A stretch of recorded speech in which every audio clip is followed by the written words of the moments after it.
Welcome to Judas Bonsai, and today we're going to be doing something quite fun. So we're going to be repotting this Judas into a pot that I made myself. This was actually one of my first pots that I've ever made. I went to a local potter and had like a night class and ended up making this really nice bonsai pot. Since then, I have actually started my own channel called Brooker Ceramics, where I document my own journey learning pottery as well. So this is a real nice kind of fusion and mismatch of kind of both of those two channels coming together. So I'll probably post this video on both channels with the links in the description. So if you want to see either of those, you can scroll down, click them, and join the journeys on either of that. So let's zoom you in and take a look at the tree now. So I've had this Judas for a couple of years and grown it from a seed. You can see it's got some really nice kind of taper as well as movement in the branches. These kind of wounds are starting to heal quite nicely, and we're actually starting to get some mature bark, which is quite fun. I'm not really sure which of these top branches have survived this year, so all I'm really going to do is repot it. And once it buds out, probably midsummer, come back in and kind of prune it back in hard again once I know what's alive and what's not. But I'm really pleased with how this tree is developing. So the first thing we're going to do is get the tree out of the pot, remove some of that soil and do some initial root work, and then we'll plant it into the homemade bonsai pot. So the first thing I want to do is take the tree out of the pot and just begin to slowly rake the soil away. It's been probably 2 years since I repotted this, and I can see the whole pot is full of roots, so that's really encouraging. We're going to remove this drainage screen because we'll be able to save that for our new pot. And this is just the plastic mesh that comes with garlics. What we do is whenever we got them, I just cut them up and I can reuse them for the bonsai. So I'm going to zoom you in and show you how we begin root raking this tree. So all I do with my tweezers is come in and begin raking out the top of the soil radially from the trunk, and what that will do is that will tear any crossing roots and preserve those kind of radial roots, which are the ones that we want. And this will help keep a lot of nice aeration in the soil, gives the roots room to grow, stops them from getting all knotted and tied up. I can see this soil contains quite a lot of organic mix, so this fresh bonsai soil that I'm going to move it into will be really good for it, and hopefully this year we should see some nice growth with this tree.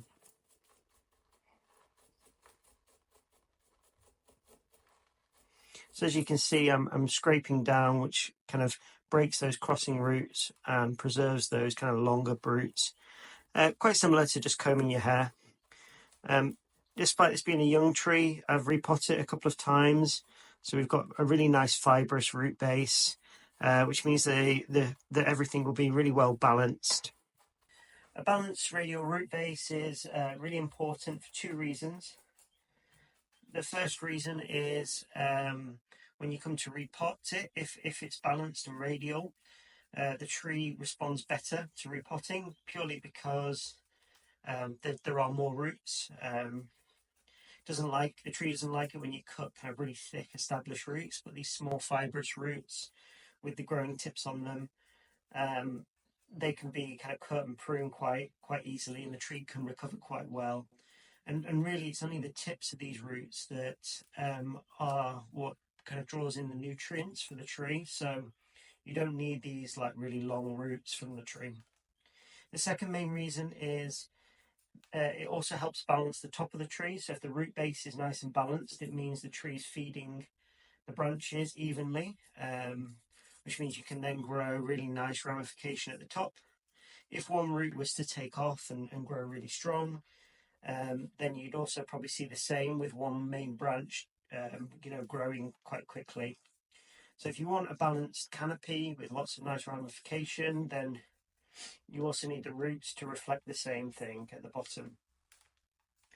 So as you can see, I'm just kind of combing out these root bases really gently with these tweezers and just teasing out the soil. We're nearly there now, so I'll probably take it outside and just wash the root base as well.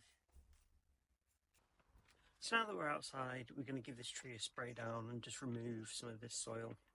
I've got a little mister, and you can set that to jet spray, and that just allows me to remove the soil without damaging the roots.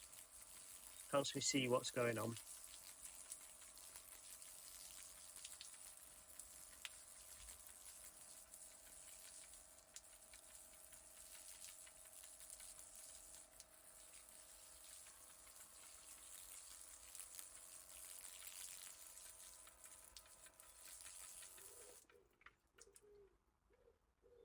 So we're back inside now, and it's time to come in and prune the roots. I can see there are a couple of roots that have grown quite big and thick, so we want to today come in and cut them back hard, and then just maybe prune some downward facing roots as well. So not going to be too much. We want to keep the tree really nice and healthy and vigorous. We're in 1st of March today, so I can see that all the buds are starting to pop out on the tree, which is a sign that it's ready to be repotted. So this kind of root work is really good for this time of year in the UK. We've still got a couple of days where temperatures drop below zero, so I'm going to make sure that after repotting this, aftercare is super important. I'm going to keep the tree inside in this conservatory until we kind of clear through March and most of the frost is out of the way. So let's zoom you in and begin pruning up these roots. So the two tools that I need for this are my kind of trusty concave cutters and just some kind of, scissors, pruners for those more fibrous roots. So you can see here the thick roots that I was telling you about, and these have gone a bit unchecked. I can see I have pruned them last time I repotted, but they're now crossing, which doesn't look great, and they're beginning to fuse together. Now, if these roots were kind of flowing down, it would be fine, but they're kind of almost sticking back up and out of the soil, so that isn't ideal. So I'm actually going to remove these entirely today. So let's begin by taking them off. I'm going to remove all the other fine roots out the way just so I can see what I'm doing. And come in.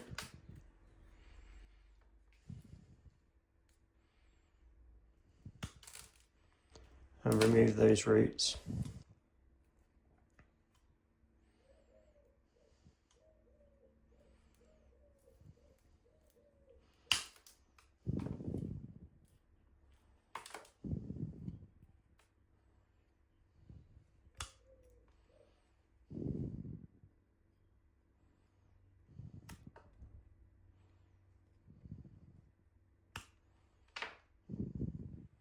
So now you can see we've got all our kind of radial roots, and this is a much cleaner root base. So what I'm hoping this year is we'll get lots of roots kind of coming from these cut points, and then next year I can continue to flatten this root base.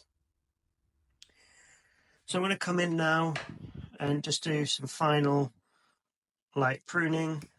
This one's growing in a funny direction, so we want it to kind of continue this way, as well as prune back these downward facing roots. Finally, just going to come round and give them a trim. So there's still probably more that I'd like to do with this. We've got these two roots here, which are a bit of a problem at this stage. But for now, I don't want to weaken the tree too much, so that's ready to be planted. So now the Judas is ready for planting, it's time to prepare the pot. So the first step is to take our drainage screen that we were using previously and just place it inside the pot.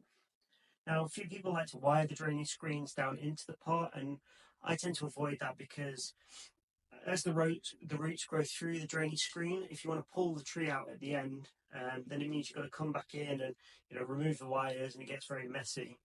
So as long as you keep the tree still for the first couple of months, and so it can re-establish its root base, I don't actually tie my trees into the pot at all. So the first thing we're going to do is just lay a base layer of soil and then begin planting our tree. So here's the soil mix that I use. This is actually all reused soil for my trees. It's 50% perlite, 50% akadama.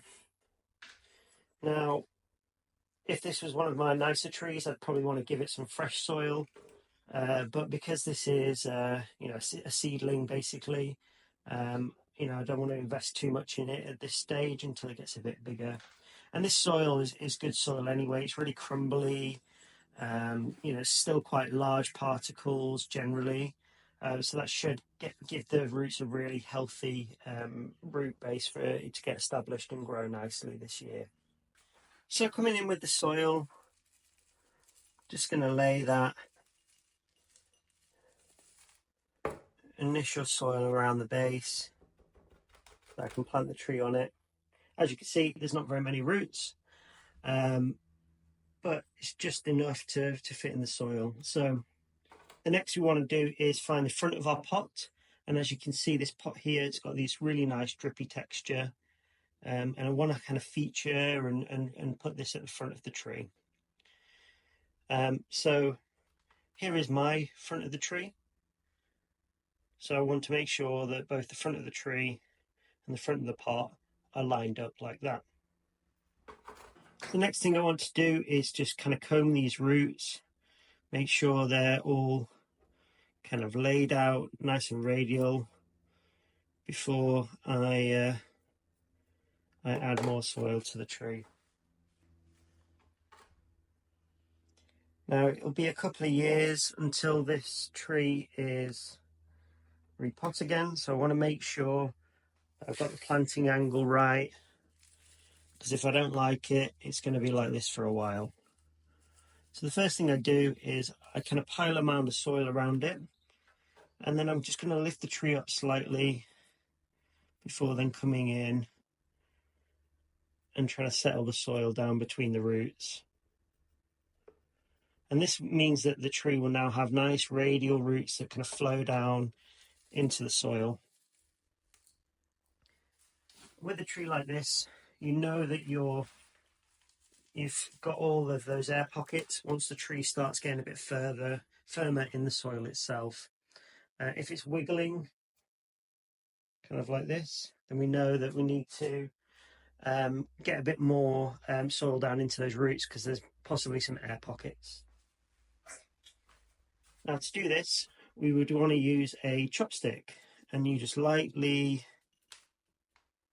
press the soil like this, and that slowly pushes down all that crumbly soil into the root base and should begin holding everything in place. Because we've removed quite a lot of roots, it might not be the most secure tree in the pot. I can see it's firming up a little bit now, which is good. So I'm going to want to place some rocks on the surface of the soil just to hold it in place.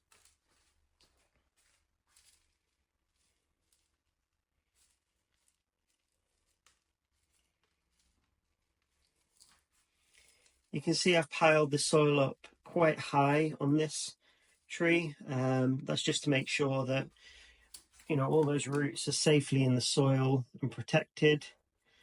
And once the roots are a bit more established and have recovered, I'll rake back the soil and expose a bit more of that flared trunk that we've been developing.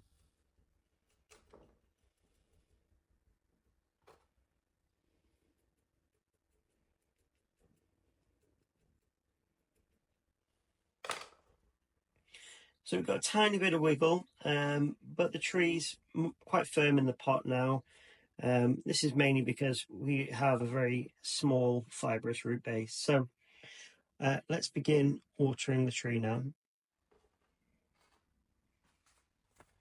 So a good watering is really important to help flush any dust particles out of the soil after repotting. This is so that there's as much air can get into the roots, but also and get that kind of airflow and nutrients flow happening. So I'll flush this a couple of times before taking it back inside.